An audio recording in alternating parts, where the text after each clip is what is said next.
Hello, everyone. Today, Dr. Luigi Carbon and I are bringing you some incredibly important information about Pope Francis.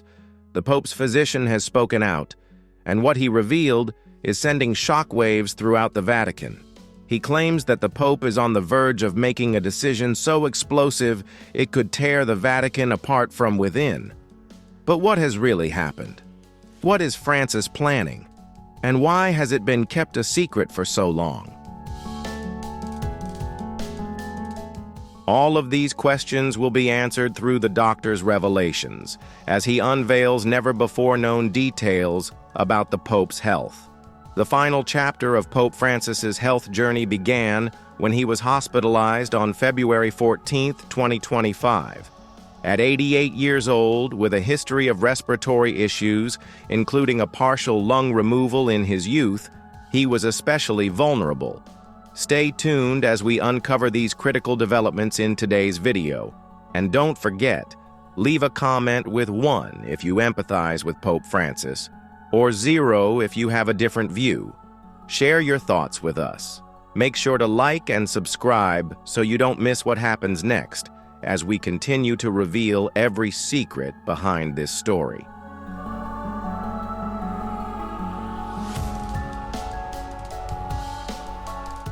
His condition was classified as critical according to the Vatican statement, requiring blood transfusions and high-flow oxygen. Dr. Sergio Alfiere's account of the Pope's 38 days in the hospital provides insight into the medical challenges the Pope and his care team faced. On February 28, 2025, described as the worst day of his hospitalization, the Pope suffered a severe breathing crisis after inhaling vomit. This crisis put the medical team in the painful position of making a decision. Should they continue intensive treatment with significant risks, or let the Pope pass peacefully?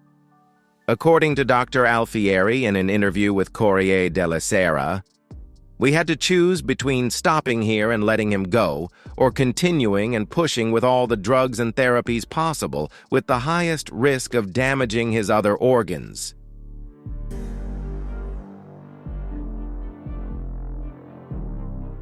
This medical crisis is completely different from any notion of the Pope destroying the Vatican. Instead, it was a life-or-death medical decision made regarding the care of the Supreme Pontiff. Dr. Alfieri also describes how Pope Francis held his hand during the most difficult moments, seeking comfort while maintaining his desire to stay alert and avoid intubation. This moment between doctor and patient highlights the vulnerability of even the most powerful spiritual leaders in their final days. Another near-death experience occurred on March 3, 2025, requiring a bronchoscopy to address respiratory failure. Despite these serious circumstances, the Pope was eventually discharged on March 23, 2025.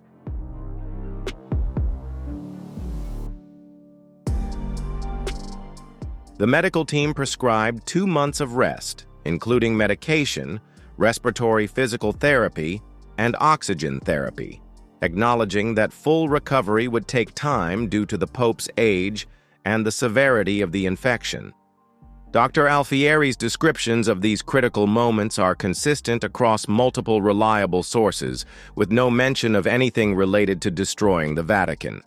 Instead, the focus remained on the medical aspects of the Pope's condition.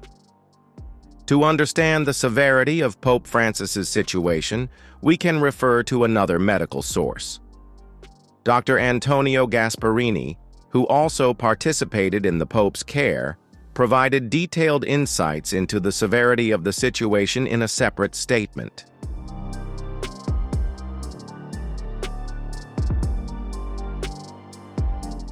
He explained further about the potential risks. Although the Pope initially recovered and was discharged, his health deteriorated, and he passed away on April 21, 2025, just a day after appearing at the Easter Sunday services. The official medical report confirmed the cause of death as a stroke, followed by irreversible heart failure, with pre-existing conditions including acute respiratory failure due to bilateral pneumonia caused by multiple bacteria, bronchitis, high blood pressure, and type 2 diabetes. Dr. Alfieri recounts the Pope's final moments, stating that he passed away painlessly at home after failing to respond to the stroke.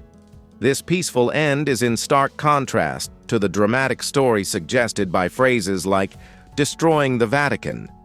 While Pope Francis's health battle was indeed dramatic from a medical perspective, it is important to distinguish between fact and fiction.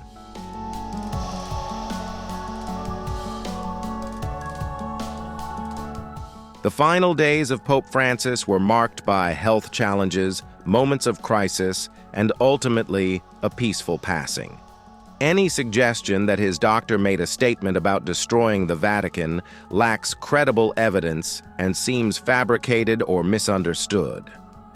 Instead of focusing on these spreading claims, let's consider the true legacy Pope Francis left, which was revolutionary enough on its own without any embellishment. His leadership focused on progressive reforms, social justice, and inclusivity, but faced internal resistance. He sought to make the Church more inclusive of minority groups, including the LGBTQ+ community, Catholics who were divorced and remarried, and women, while emphasizing environmental stewardship and care for the poor.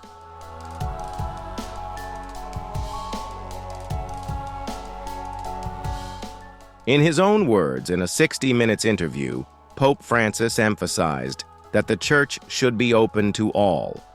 The gospel is for everyone.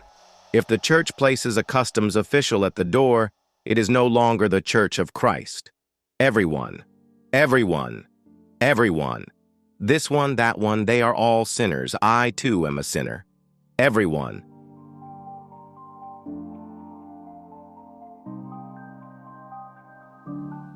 The gospel is for everyone. If the Church places a customs official at the door, it is no longer the Church of Christ. This inclusive vision, while inspiring many, also created opposition from those who preferred a more traditional approach. The tension between these viewpoints largely shaped Pope Francis's papacy and will likely continue to shape discussions about the future direction of the Catholic Church.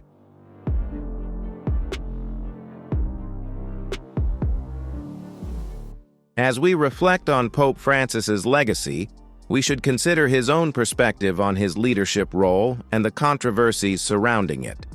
When asked about criticisms from conservative bishops in the 60 Minutes interview, he pointed out the dangers of rigid thinking.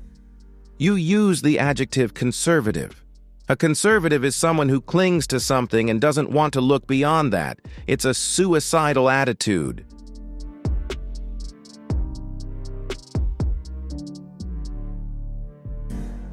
He continued to distinguish between respecting tradition and being conservative.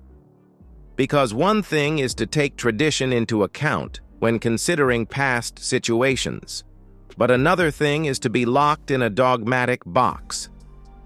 This perspective provides insight into how Pope Francis viewed his role as a reformer within the context of a church steeped in tradition. His approach was not to eliminate tradition, but to interpret it in a way that allows for growth and inclusivity.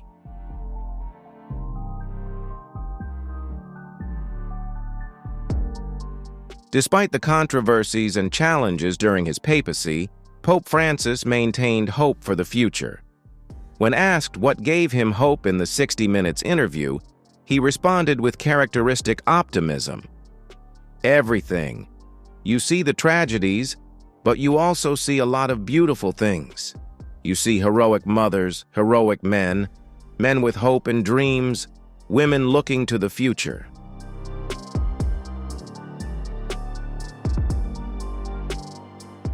He continued to express his fundamental belief in the goodness of human beings, saying that humans are essentially good.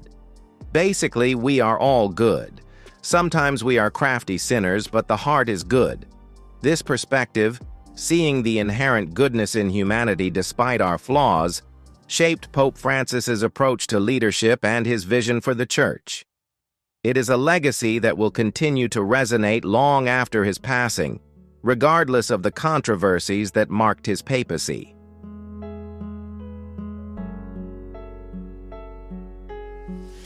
As Pope Francis approached the final days of his papacy, a storm of controversy began to rise, with secrets from his papacy slowly being revealed. What decisions is he making in these final moments, and how will they shape the future of the Church? The final days and the controversies. Pope Francis, born Jorge Mario Bergoglio in Argentina in 1936, led the Catholic Church for 12 transformative and often controversial years. His personal style was one of simplicity. He was known for wearing a simple silver cross from his time as Archbishop of Buenos Aires and for choosing to live in the Vatican's Casa Santa Marta guest house instead of the traditional papal apartments in St. Peter's Square.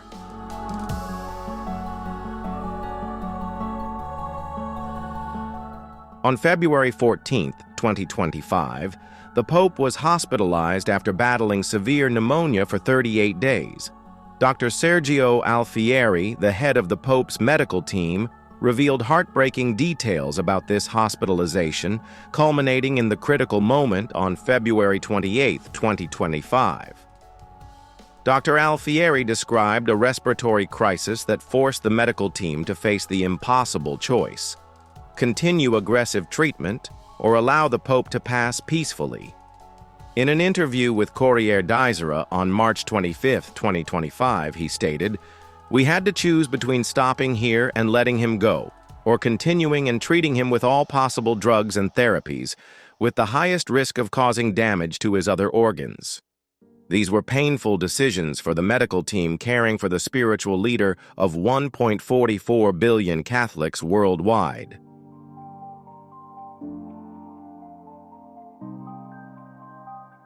Although he was discharged on March 23, 2025, with a prescription for 2 months of rest, including medication, respiratory physical therapy, and oxygen therapy, the Pope's health continued to decline. Just one day after appearing at the Easter Sunday services on April 20th, Pope Francis passed away.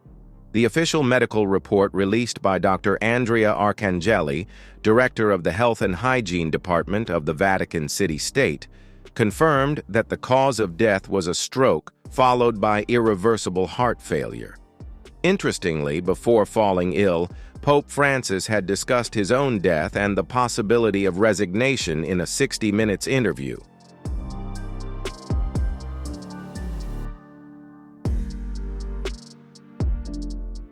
When asked about his health and future plans, he displayed the characteristic frankness and humility of his character. Pope Francis had previously expressed openness about resigning if his health worsened, following the precedent set by his predecessor, Benedict XVI. While he ultimately remained pope until his death, Pope Francis's passing marked the end of a papacy defined by both significant reforms and considerable controversy.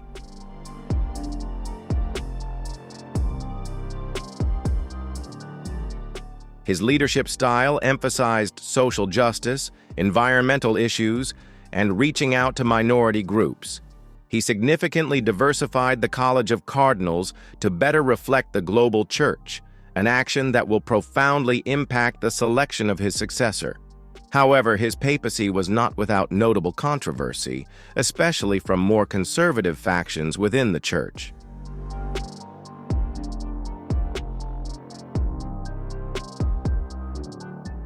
One of the most controversial issues was his 2023 decision to allow blessings for same-sex couples, though not marriage. This action was formalized in the Fiducia document, leading to confusion and resistance, with some African bishops refusing to implement it. When asked about this decision in a 60 Minutes interview, Pope Francis clarified, "No, what I allowed was not a blessing for the union. That cannot be done because it is not a sacrament. I cannot. God created it that way, but to bless each person. Yes, he further explained that the blessing is for everyone. For everyone to bless a same-sex union, however, goes against the right given against the Church's law, and with notable pastoral sensitivity, he added.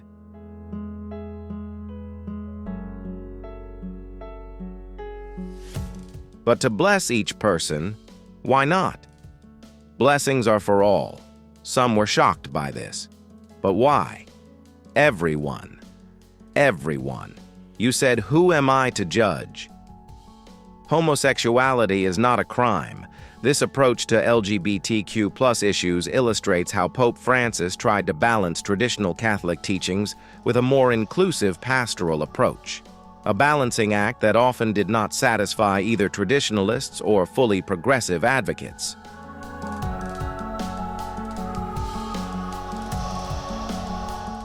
Other controversial aspects of his papacy included his political stance, such as his 2024 proposal that Ukraine negotiate with Russia to end the conflict, which drew widespread criticism.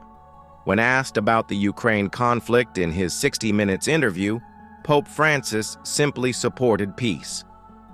They have forgotten how to smile, and that is very painful. Did he have a message for Vladimir Putin regarding Ukraine? War. Please stop all the warring countries. Stop the war. He continued with his call for diplomacy. You must find a way to negotiate for peace. Strive for peace. A peace negotiated is always better than a never-ending war. If you found this perspective thought-provoking, especially regarding Pope Francis's controversial stance on the Ukraine conflict and his call for peace through diplomacy, leave a comment below. Do you agree with his approach, or do you see it differently? Let your voice be heard, and don't forget to like and subscribe for more in-depth coverage on global faith and politics.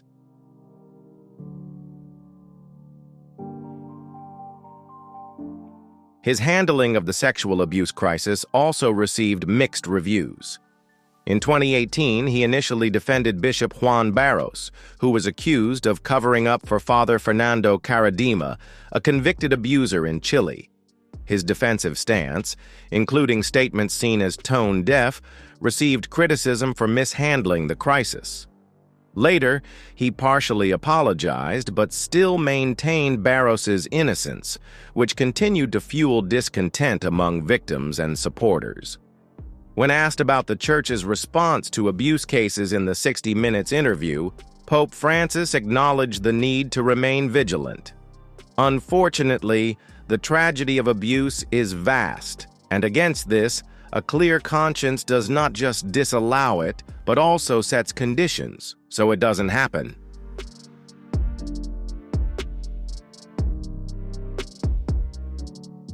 He spoke with no compromise. It is intolerable.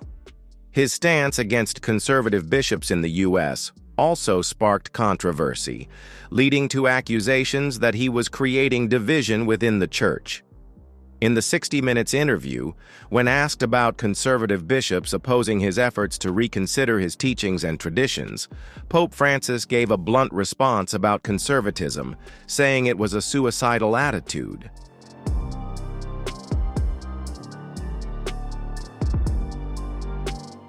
These statements highlight the fundamental tension that shaped his papacy, the struggle between preserving Catholic tradition while evolving to address contemporary challenges. As if these real controversies weren't enough, Pope Francis also had to endure more bizarre accusations, including claims that he had made devil's hand gestures or wore a satanic cross. These claims were completely debunked by fact-checkers, who identified his hand gesture as American Sign Language for the phrase, "I love you," and confirmed that his pectoral cross depicted Christ as a shepherd with a flock of sheep and a dove, inspired by the Gospel of Luke.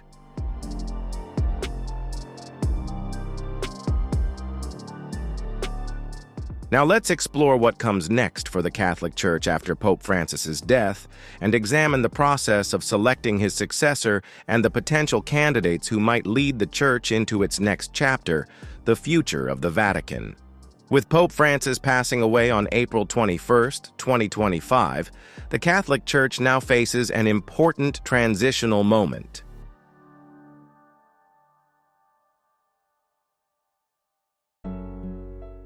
The process of electing the next pope begins immediately after his death, with the conclave scheduled for May 7, 2025.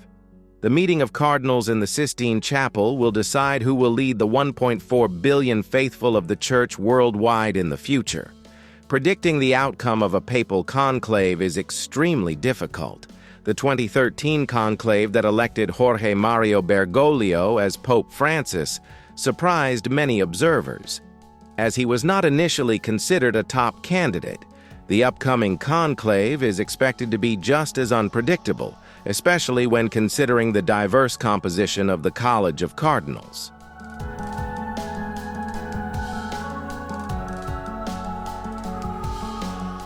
Pope Francis has significantly expanded and diversified the College of Cardinals, appointing over 110 of the 135 voting members.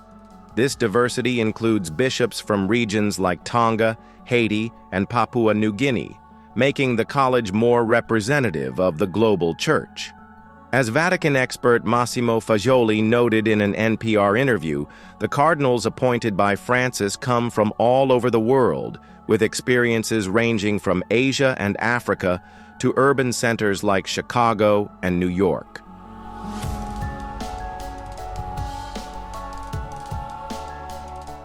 This diversity makes the chemistry of the conclave more complex, increasing its unpredictability. The selection of the next pope may depend on whether the cardinals want to continue Francis's reformist direction or shift to a more traditional approach. Several factors will influence this decision, including global political considerations, the geographical representation of the Church, and ongoing internal debates on issues such as the role of women, LGBTQ inclusion, and addressing clerical abuse.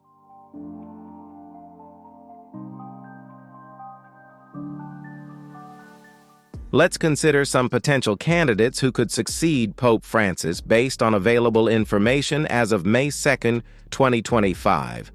Cardinal Pier Battista Pizzaballa, a 60-year-old Italian, is seen as a candidate for continuity, known for his efforts in Middle Eastern peace as the Latin Patriarch of Jerusalem.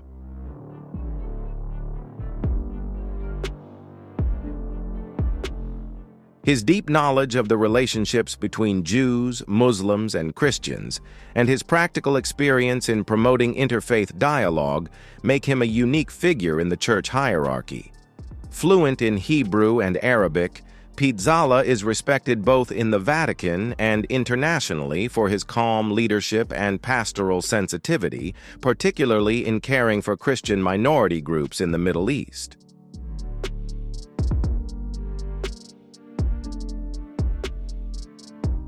His emphasis on reconciliation, humanitarian approach, and mutual understanding reflects many of the themes Pope Francis has championed. While not a radical reformer, he represents a steady and thoughtful voice, capable of guiding the Church through its complex role in global issues. His background suggests he could continue Francis's vision of a more outward-looking Catholic Church, fostering dialogue while placing more focus on areas where Christianity is under pressure.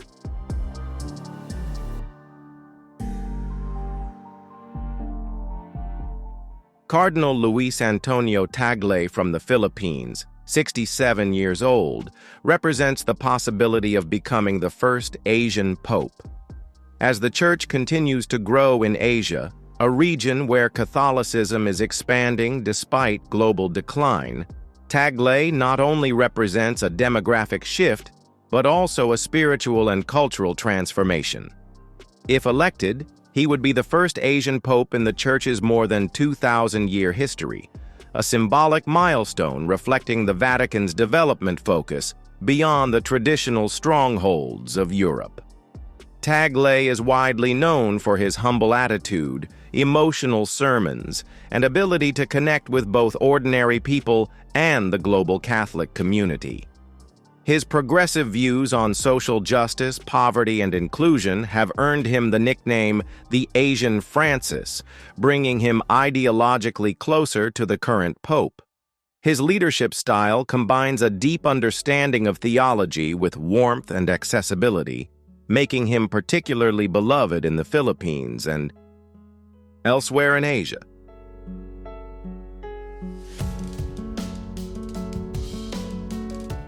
Cardinal Peter Turpin from Ghana, 76 years old, could become the first black pope, long recognized for his strong ethical leadership and intellectual depth.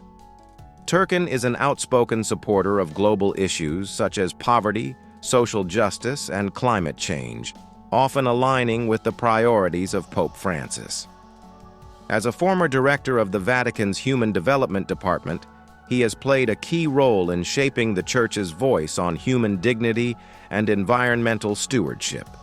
Over the years, Turpin has also shown significant evolution in his views, especially on homosexuality. Initially conservative, he has adopted a more nuanced and compassionate tone, acknowledging the need for the Church to be more inclusive while maintaining its doctrines.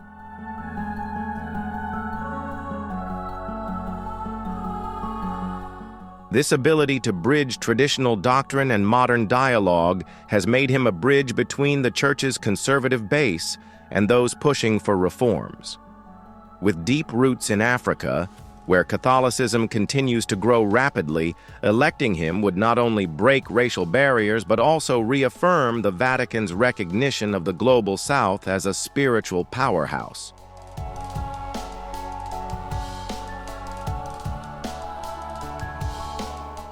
On the more conservative end of the spectrum, Cardinal Robert Sarah from Guinea, 79 years old, represents the traditional view opposing many of Francis's reforms.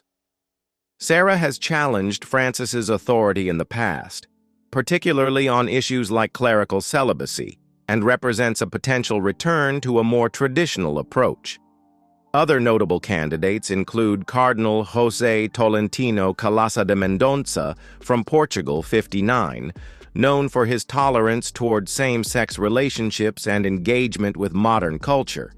Cardinal Mario Gress from Malta, 68, who supports female deacons, and Cardinal Stephen Chow from Hong Kong, 65, representing the increasing presence of the Church in Asia.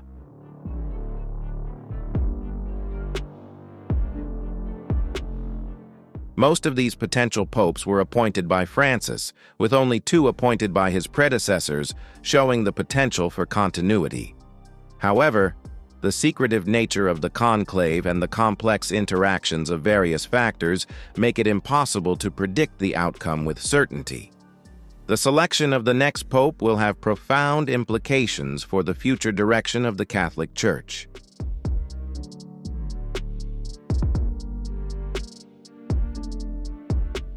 If a reformer in the mold of Francis is chosen, we can expect a continued emphasis on social justice, environmental concerns, and reaching out to minority groups. If a traditionalist prevails, we might see a return to more conservative interpretations of doctrine and practice. Regardless of who is chosen, the next pope will inherit a church that has been significantly shaped by Francis's 12-year papacy. His efforts to make the Church more consultative through initiatives such as the Synod on Synodality have created structures that will influence the governance of the Church in the future. His appointment to the College of Cardinals ensured that diverse perspectives from around the world would be part of future decision-making processes.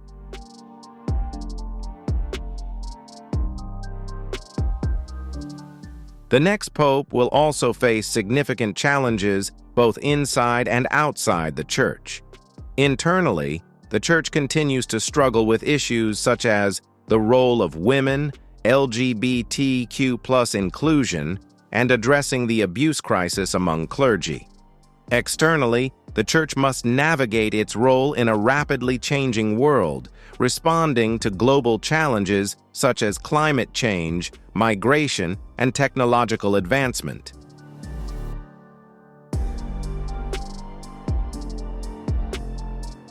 The future of the Vatican may increasingly focus on areas where Catholicism is growing, such as Asia and Africa. Some experts see the future of the Church in Asia, with speculation that the next pope could come from Southeast Asia. This geographical shift may impact the Church's priorities and approach, potentially leading to new emphases reflecting the concerns and cultures of these regions.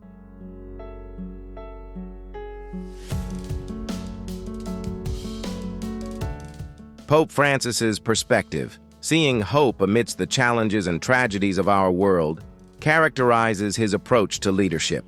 His emphasis on mercy, inclusivity, and care for the marginalized represents a specific vision for the Church's role in the world. Whether this vision will continue to guide the Church forward remains to be seen as the cardinals gather to select his successor.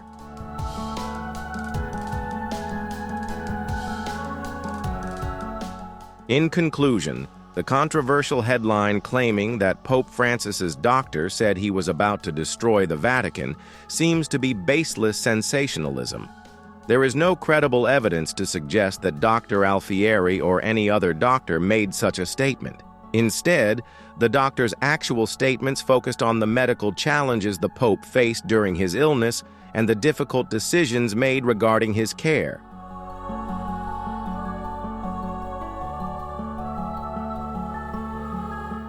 Pope Francis's legacy is complex enough without such embellishments. His papacy was marked by significant reforms and controversies that reflect the tension within the Catholic Church between tradition and evolution. As the Church moves forward, these tensions will continue to shape its trajectory, influenced by the selection of Pope Francis's successor and the global changes occurring in the demographics and priorities of Catholicism.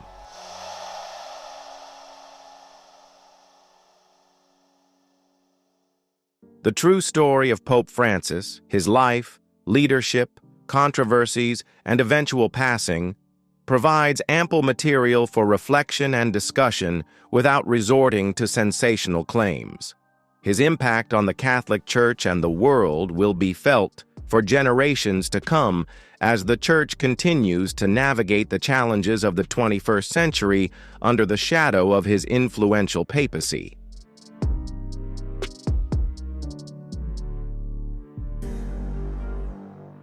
Thank you for watching. Now it's your turn. What do you think about Pope Francis's time leading the Church? And who do you believe will be the next Pope? Don't forget to leave a comment with 1 if you resonate with Pope Francis, or 0 if you have a different perspective. Share your thoughts with us. Make sure to like and subscribe so you don't miss what's coming next, where we'll uncover every secret in this unfolding story. Thanks again for watching, and we'll see you in the next video.